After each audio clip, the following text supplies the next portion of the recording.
Hindi pa rin binabawi ng COMELEC ang money ban na hakbang raw kontra vote buying. Sa halip inamyendahan lang ito ng komisyon. Pero mismo si Pangulong Aquino hindi pabor dito at tinawag pang shotgun approach ang money ban. Saksi si Jam Sisante. Ang sample ballot na ito ang patunay umanong bumibili ng boto sa Orbistondo, Pangasinan ang dalawang nahuling taga-suporta ng isang board member sa probinsya. Todo tanggi ang dalawa sa paratang. Dahil naman sa pamimigay umano ng premyo sa isang contest, sinampahan ng disqualification case na Ilocos Sur gubernatorial candidate Ryan Singson at 1st District Congressional candidate Ronald Singson. Wala pang pahayag tungkol dito si Ronald Singson, pero ayon kay Ryan, mahina raw ang ebidensya laban sa kanila.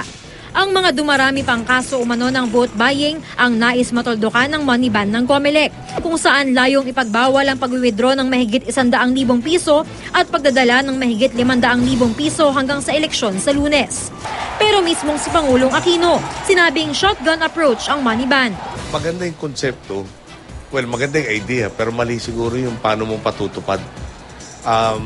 Parang equivalent na rin sa sinabing, ihinto natin yung ekonomiya parang during the time of the ban. Mungkahi pa nga ni Justice Secretary Laila De Lima, pauwiin na lang ito ng COMELEC. Hindi rin ba nila iniisip, next election, 2016, iisipin ng mga tao, gagawin uli ng COMELEC. Anong gagawin ng mga tao? Several weeks before election, magwi-withdraw. Di ba bangkran yun? The Secretary of Justice tells me that under the Constitution, there is need for my concurrence on this matter and I have not given the concurrence. Ayaw pa rin bawiin ng COMELEC ang money ban, pero inamyendahan ito sa Resolution 9688A. Dito, exempted na ang anumang sa tingin ng bangko ay regular na withdrawal base sa pagkakakilala ng bangko sa kliyente. Ino-observe namin ang mga reactions, so ina-adjust lang namin. Ang decision is we supplemented. Just to clarify certain points, and I hope it will be acceptable. Nakasaad din sa resolusyon na pwede raw magsagawa ng warrantless search ang mga otoridad sa mga itatakdang money ban checkpoint. More be of the police and the military work.